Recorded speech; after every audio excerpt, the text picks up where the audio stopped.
चलो बच्चों, तो आज हम लोग साइंस में चैप्टर नंबर 9 कंटिन्यू करते हैं, force and laws of motion.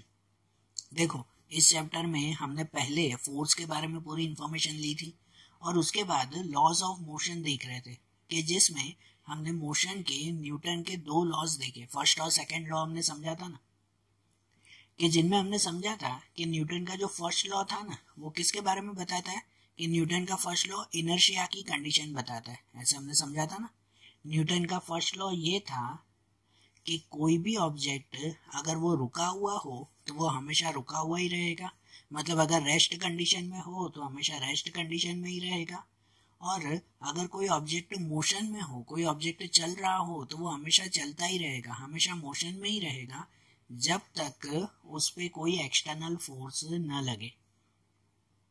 बरोबर ना। न्यूटन का फर्स्ट लॉ यही तो बताता है हमें कि कोई भी ऑब्जेक्ट रेस्ट कंडीशन में हो तो वो रेस्ट में ही रहेगा, और अगर मोशन में हो तो मोशन में ही रहेगा जब तक उस पर कोई एक्सटर्नल फोर्स न लगे।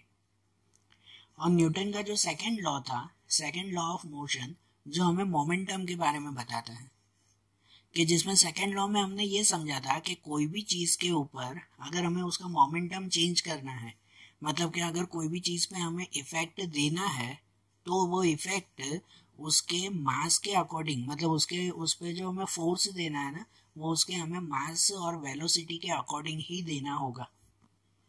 जिसमें हमने एग्जांपल देखे थे ना कि अगर कोई भारी चीज को जो है वो अपनी प्लेस से हटाना है हमें, तो उस पर फोर्स भी तो उतना ही देना पड़ेगा ना हमें, ठीक है ना। और अगर कोई हल्की चीज को अपनी प्लेस से हटाना है या तो उसके ऊपर कोई इफेक्ट देना है तो उसके ऊपर भी फोर्स हमें उतना ही देना पड़ेगा। ऐसे हमने दो लॉज समझे थे ना। आज हमें न्यूटन का थर्ड लॉ समझना है, Newton third law of motion. तो यहाँ देखो कि जैसे फर्स्ट लॉ था ना, वो हमें इनर्शिया की कंडीशन बताता है, उसमें भी फोर्स के बारे में ही समझाया जाता है। सेकेंड लॉ मोमेंटम के बारे में बताता है और उसमें भी फोर्स की एक्सप्लेनेशन है। अब थर्ड लॉ वो हमें एक्शन और रिएक्शन के बारे में बताता है और इसमें भी फोर्स के बारे में ही समझाया जाता है। लेकिन वो कैसे समझाया जाता है, यहाँ समझो कि हम लोग जनरली ऐसा समझा था अभी तक कि कोई भी चीज के ऊपर हम लोग जब फोर्स देते हैं तो उस चीज पे कोई ना कोई इफेक्ट होता है। चैप्टर की स्टार्टिंग में ही हमने समझा था ना, उसमें कोई ना कोई इफेक्ट होता है।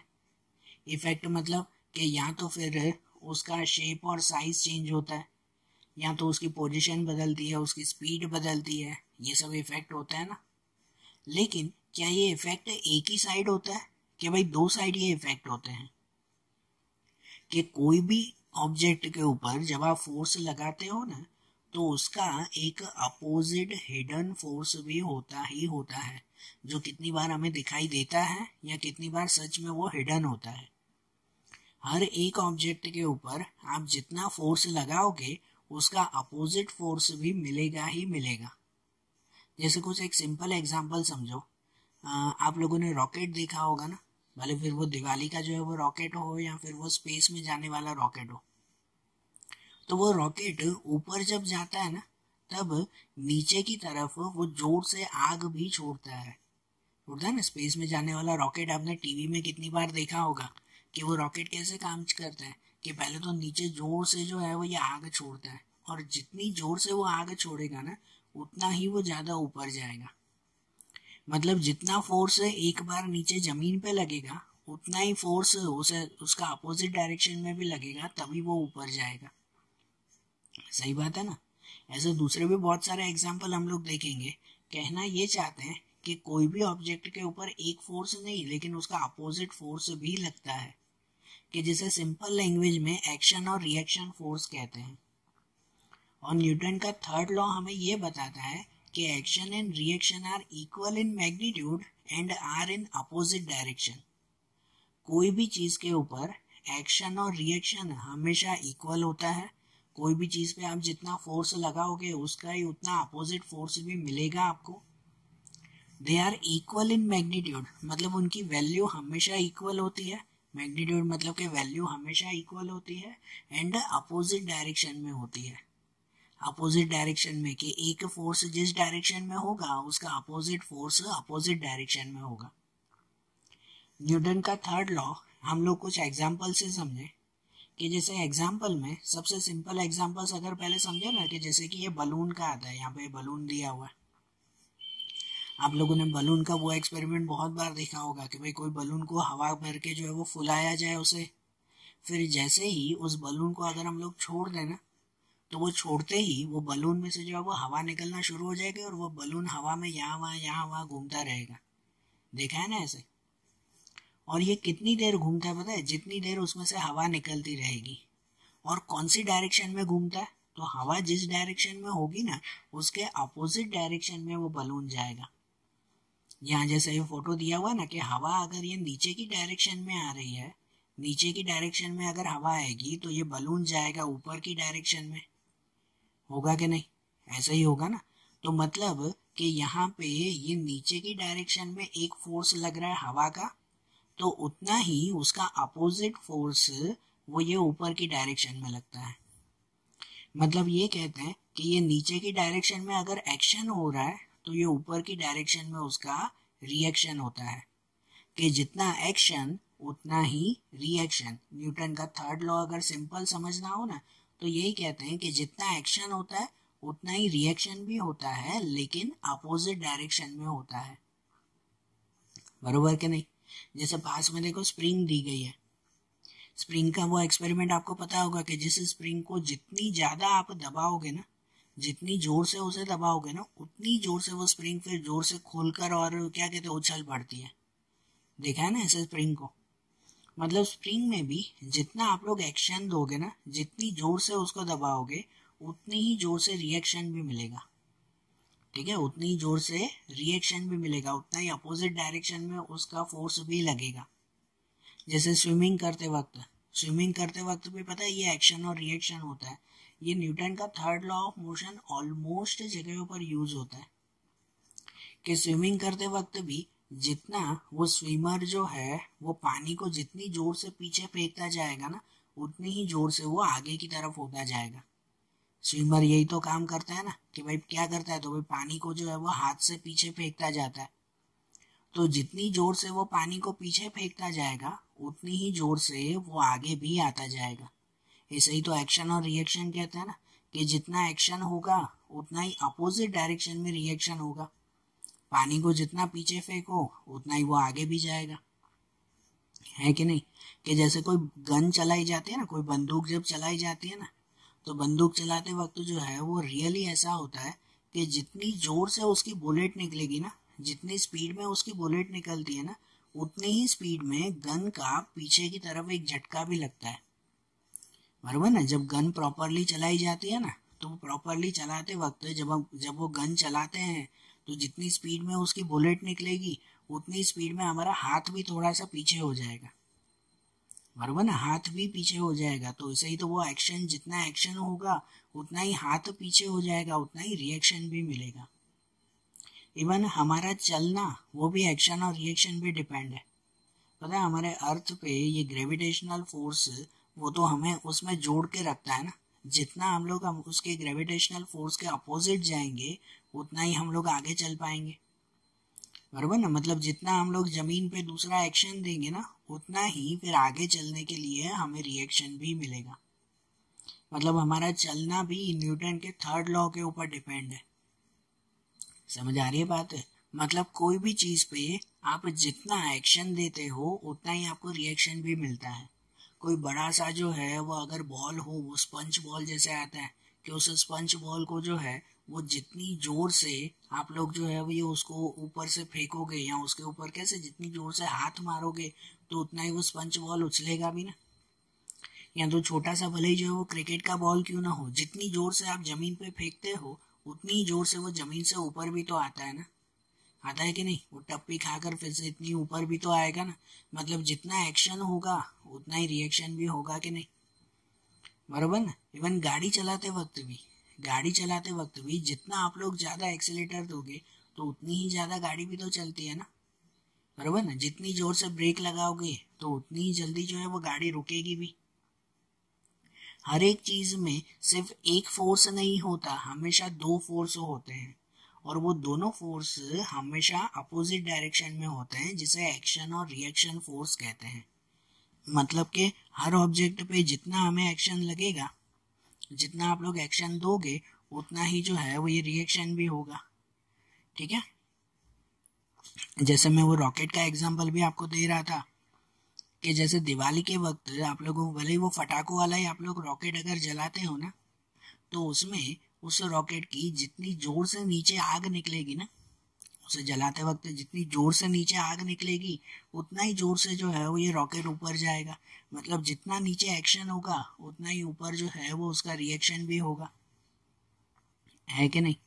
कि फिर भले वो बलून का एग्जाम्पल हो या दूसरे कोई भी एग्जाम्पल हो, हर एक चीज में जितना एक्शन उतना रिएक्शन। तो न्यूटन का थर्ड लॉ ऑफ मोशन वो ऐसे ही एकदम सिंपल वे में समझा करो कि हर चीज के ऊपर जितना एक्शन होगा, उतना ही उसका रिएक्शन भी होगा ही होगा।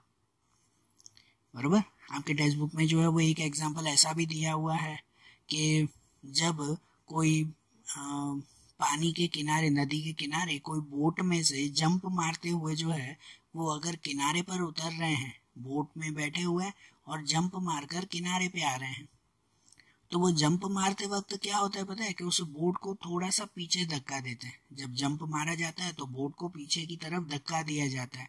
तो जितनी जोर से पीछे की तरफ बोट को धक्का देंगे, उतनी ही जोर से जो है वो ये आगे भी जाएगा।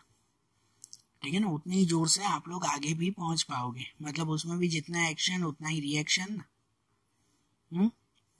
आप लोगों ने वो देखा होगा या स्कूल में ऐसा बहुत बार किया होगा, आपकी वो स्टील की स्केल आती है ना, सबके पास होगी ना स्टील की स्केल।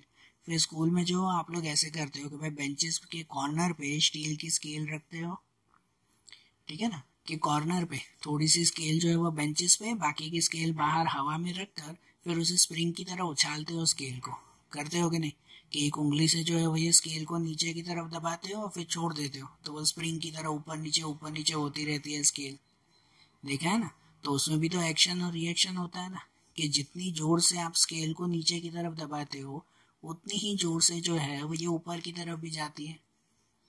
ठीक है, वो कोई मॉल में या कोई अगर ऐसे फेयर में आप लोग घूमने जाते हो, तो वहां पे वो जंपिंग वाले जो है अलग अलग गेम्स होती है ना, जंपिंग वाली गेम्स, कि आपके आसपास जो है वो ये कमर पे पीठ पे डोरी बांध देते हैं और फिर वो आपको जो है वो वहां पर जंप करवाते हैं। तो उसमें भी जितनी जोर से आप लोग जो है वो नीचे की तरफ जंप करते हो, उतनी ही जोर से डोरी से आप ऊपर की तरफ भी जाते हो। होती है ना ऐसी गेम्स। तो उसमें भी तो जितना एक्शन होगा, उतना ही दूसरी डायरेक्शन में रिएक्शन भी तो होगा ना। ठीक है, तो ऐसे कितने ही एग्जाम्पल आप लोग भी जो है वो आसपास की जगह पर अगर ऑब्जर्व करोगे ना, तो आपको पता चलेगा कि ऐसे कितने सारे ऑब्जेक्ट हैं, कितनी सारी चीजें हैं कि जिसके ऊपर जितना आप लोग रिएक्शन दोगे, उतना ही अपोजिट डायरेक्शन में, सॉरी, जितना आप लोग एक्शन दोगे, उतना ही अपोजिट डायरेक्शन में आपको रिएक्शन भी मिलेगा ही मिलेगा। सही बात है। ये न्यूटन का थर्ड लॉ ऑफ मोशन कहलाया, एक्शन एंड रिएक्शन के ऊपर।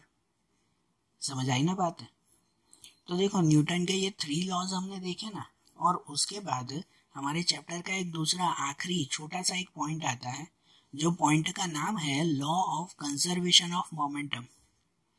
Law of conservation of momentum ये बताता है हमें कि कोई भी ऑब्जेक्ट के ऊपर जितना हम लोग मोमेंटम या तो जितना हम लोग फोर्स देते हैं ना, जितना इफेक्ट देते हैं ना, वो इफेक्ट हमेशा इक्वल ही होता है। एक एग्जाम्पल से समझो इसे। ठीक है, एक एग्जाम्पल से, तो उसके बाद जो है फिर क्या कहते हैं, उसकी डेफिनेशन समझते हैं। कि सपोज आपकी टेक्स्ट बुक में भी ये एग्जाम्पल दिया हुआ है कि सपोज कोई जगह पर जो है वो कोई 2 बॉल्स पड़े हुए हैं। ठीक है, कि कोई 2 बॉल्स पड़े हुए हैं, जिन बॉल्स को हम लोग नाम दे दें ए और बी। कि ए और बी 2 बॉल्स कहीं पर पड़े हुए हैं। उसमें ये जो बी बॉल है ना, वो स्टेशनरी ऑब्जेक्ट में है। ठीक है, स्टेशनरी कंडीशन में, मतलब स्टेशनरी मतलब कि एक ही जगह रुका हुआ है। और जो ए जो बॉल है ना, उसे हम लोग मोशन में लाते हैं, मतलब उसको जो है वो धक्का दिया हमने, इस ए बॉल को जो है वो जोर से हमने धक्का दिया। तो अगर धक्का दिया तो वो इस तरफ जाएगा ना, बराबर ना, इस तरफ जाएगा। जैसे ही वो धक्का देंगे और वो जाकर क्या होगा, तो इस बॉल से टकराएगा। ये ए बॉल फिर क्या होगा, उस बी से टकराएगा, और जैसे ही उससे टकराएगा ना, तो क्या होगा, उसमें तो वो मोमेंटम का एक्सचेंज होता है। मोमेंटम का एक्सचेंज मतलब ए जिस स्पीड में आ रहा था ना उसकी स्पीड बी को मिल जाएगी, और बी जिस स्पीड में था ना वो स्पीड ए को मिल जाएगी। बराबर। मतलब क्या होगा पता है कि जैसे ही ये बॉल ए वो जोर से बॉल बी को टकराएगा ना, जैसे ही उसे टकराएगा ना तो वो बॉल ए स्टेशनरी हो जाएगा। पहले वो बी रुका हुआ था ना स्टेशनरी कंडीशन में, अब ये बॉल ए स्टेशनरी हो जाएगा, वो रुक जाएगा, और जो बॉल बी है वो बॉल बी धक्का मिलने की वजह से आगे की तरफ मूवमेंट करने लगेगा।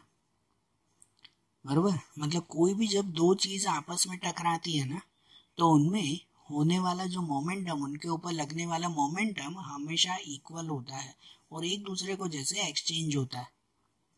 मतलब यहाँ पे ए जितनी स्पीड से आ रहा था ना यहाँ बी की तरफ, टकराने पर ए की स्पीड बी को मिल जाएगी, मतलब अब बी उतनी स्पीड में आगे चलता जाएगा, और जो ए है वो बी की स्पीड ले लेगा। मतलब बी अगर रुका हुआ था ना पहले, तो अब ए रुक जाएगा और बी आगे बढ़ता जाएगा। ठीक है, इसे कहते हैं law of conservation of momentum. इसकी डेफिनेशन अगर आप समझो तो ऐसे कहते हैं कि in absence of external force, कि अगर कोई भी ऑब्जेक्ट के ऊपर बाहर अगर कोई फोर्स न लगाया जाए ना, जब तक कोई दूसरा फोर्स न लगे, total momentum of system comprising of two or more intersecting bodies constant. Total momentum of system comprising of two or more intersecting body है ना, या इंटरएक्टिंग बॉडी। कोई भी दो बॉडीज या कोई भी दो ऑब्जेक्ट, दो या दो से ज्यादा ऑब्जेक्ट जब एक दूसरे को इंटरएक्ट करते हैं या क्या कहते हैं कि भाई एक दूसरे से टकराते हैं या मिलते हैं, तो उनका टोटल मोमेंटम हमेशा इक्वल होता है। मतलब पहले इसका जितना मोमेंटम था और इसका जितना मोमेंटम था, टकराने के बाद इसका मोमेंटम इसको मिल जाता है, इसका मोमेंटम इसको मिल जाता है, और टोटल मोमेंटम तो उतना ही रहता है ना। बराबर ना। अगर इसे मैथमेटिकल अगर हम लोग काउंट करें तो जो टोटल इफेक्ट होगा वो इफेक्ट तो सेम ही रहेगा ना, और कोई चेंजेस थोड़ी।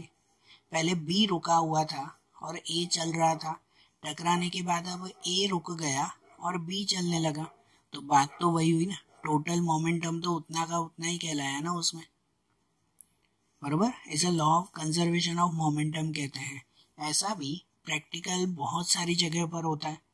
जैसे कि कुछ अगर प्रैक्टिकल एग्जांपल देखें तो जनरली कोई अगर गाड़ी ऐसे हो, बराबर ना, अगर कोई गाड़ी हो, कोई गाड़ी अगर कोई कार जैसे पहले रुकी हुई हो, जैसे फोटो में दिया हुआ है कि कोई कार पहले अगर जो है वो रुकी हुई है और पीछे से जोर से जो है वो ये ट्रक आकर उसे टकराएगी, तो जनरली क्या होगा कि अब वो ट्रक रुक जाएगी, टकराने के बाद वो ट्रक अक्सर जो है वो रुक जाएगी, और वो जो कार है ना वो कार उस ट्रक की स्पीड में काफी देर तक आगे चली जाएगी।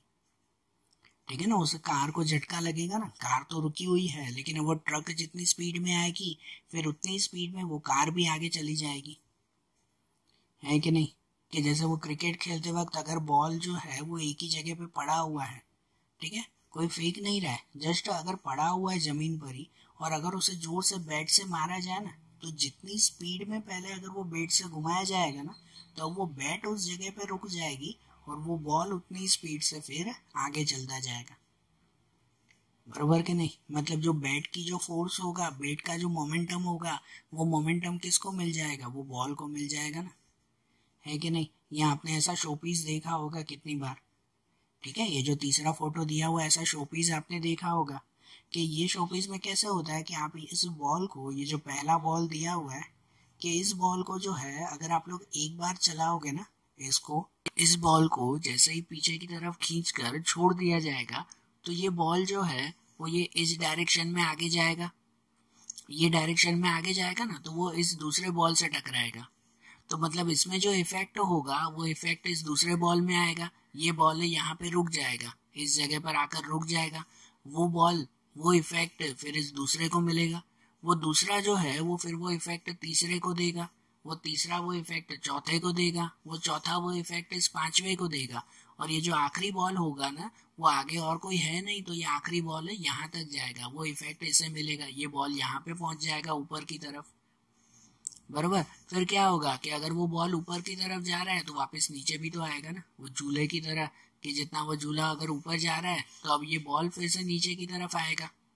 तो अब ये बॉल अगर नीचे की तरफ आएगा तो वो नीचे की तरफ आकर ये बॉल अपनी जगह पे रुक जाएगा। फिर अब ये बॉल वो इसको इफेक्ट देगा दूसरे नंबर को, वो फिर इसे आगे इफेक्ट देगा तीसरे को, वो फिर इसे इफेक्ट देगा, और वो फिर इस पहले को इफेक्ट देगा। मतलब कि वो ये बॉल वो फिर से ये ऊपर की तरफ जाएगा, ये भी ऊपर की तरफ जाएगा तो झूले की तरफ, ये भी फिर से नीचे की तरफ आएगा, और नीचे की तरफ आएगा तो मतलब वही सिचुएशन फिर से होगी। फिर ये आखिरी वाला फिर जो है वो ऊपर की तरफ जाएगा, फिर वो आखिरी वाला नीचे की तरफ आएगा, और यही सिचुएशन होते हुए अब ये पहले वाला फिर ऊपर की तरफ आएगा। मतलब एक झूले की तरह कि ये फर्स्ट और लास्ट वो कंटिन्यूसली चलते ही रहेंगे, चलते ही रहेंगे, कि जब तक इस पे कोई दूसरा फोर्स न लगे। ठीक है ना। इसमें भी law of conservation of momentum कहते हैं कि भाई एक में पहले में आप लोग जितना फोर्स दोगे ना पहले बॉल को, वही फोर्स सब में पास पास होते हुए आखिरी तक पहुंचेगा। फिर आखिरी वाला जो फोर्स देगा वही सब में पास होते हुए पहले में पहुंचेगा। ठीक है। तो ये law of conservation of momentum कहते हैं कि एक में जितना फोर्स हो ना वही फोर्स फिर दूसरे में ट्रांसफर होता है, और उसकी वजह से ओवरऑल मोमेंटम, जो टोटल मोमेंटम कहते हैं, वो टोटल मोमेंटम हमेशा इक्वल होता है जब तक कोई एक्सटर्नल फोर्स न लगे।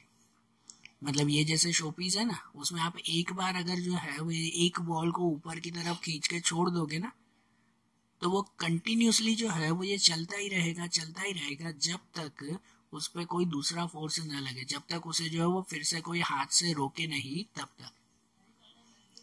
बराबर, समझ आई बात। तो देखो आज जैसे हमने ये न्यूटन का थर्ड लॉ देखा, law of conservation of momentum देखा, ये टॉपिक्स आज हमने देखे ना। अब ये चैप्टर यहाँ पे ऐसे कंप्लीट हुआ। अब साइंस के दूसरे ऐसे चैप्टर्स हम लोग अगले वीडियोस में देखेंगे। Okay, thank you.